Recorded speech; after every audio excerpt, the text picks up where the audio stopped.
Okay. Can you see it? Yes, perfect. Yes. Okay, thanks.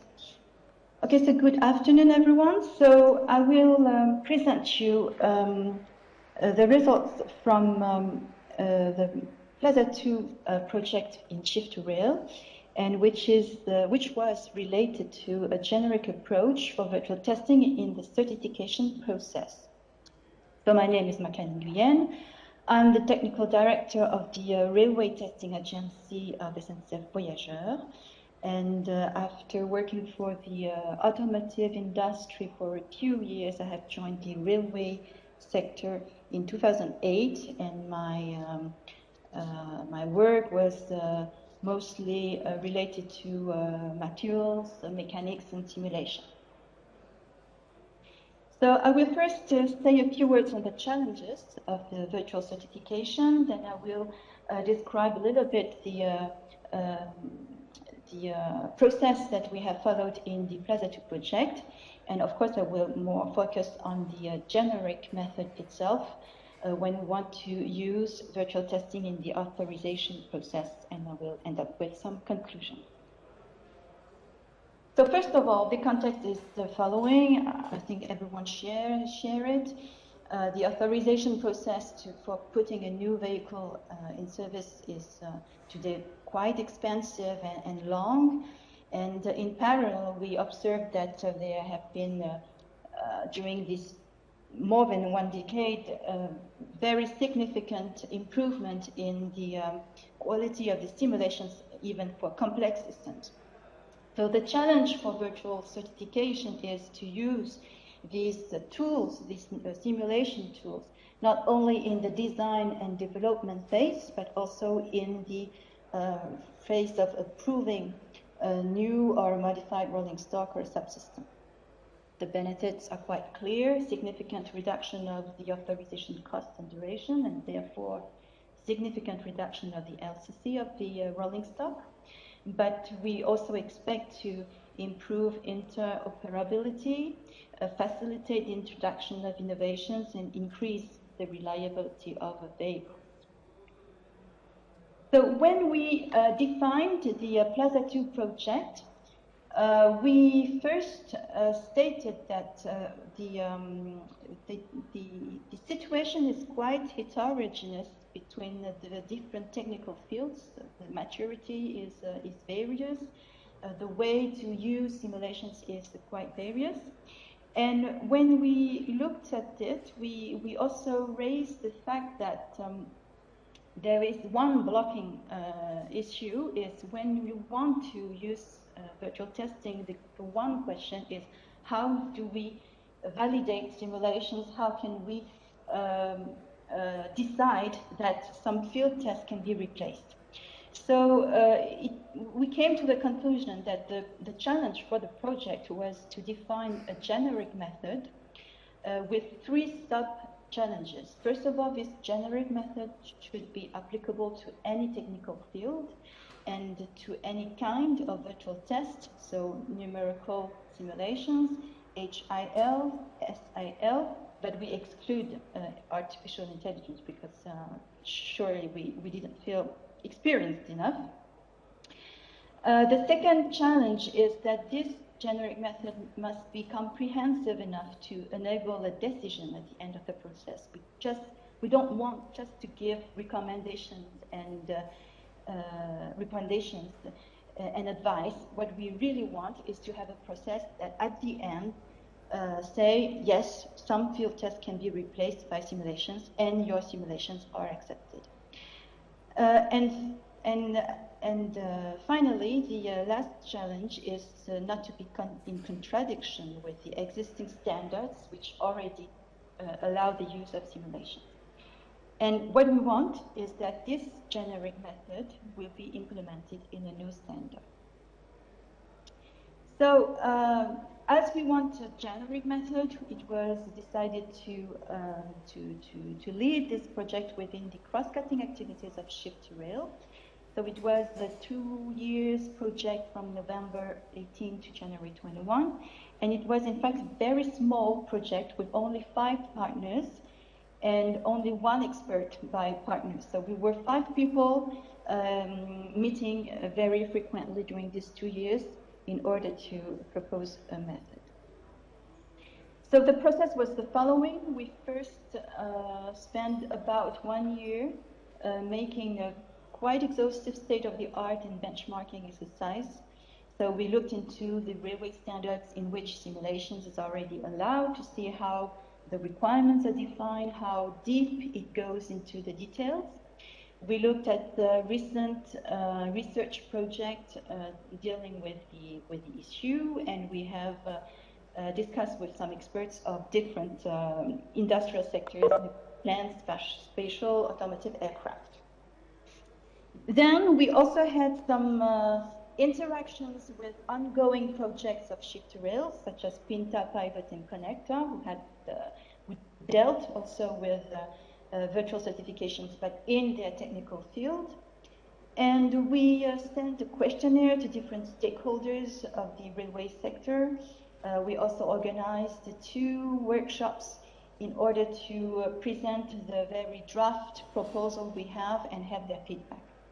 And at the end, it helped us to propose the generic method, which is described in a public report, which is very easy to find in the website of Shift2RailPLASA2, and which is the subject of the following slides about the generic method. So this generic method, we called it the 3 pillars approach. Generally, when people want to use simulations in the approval process, the question raised is how do we validate the simulations? How confidence do we have in it? So this is the, let's say, quite traditional step, which is the second step. But we came to the, we after brainstormings and discussions, we were quite convinced that the very first step was first simulation categorization. Here, the aim was to consider factors that are not influenced by the simulation of the tool itself, but is more related to the product that we want to approve.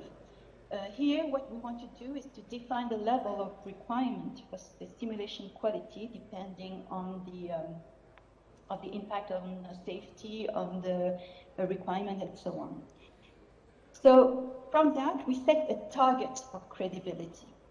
Then we jumped into the second pillar on the simulation credibility. So here we have defined different methods to measure the simulation trustworthiness.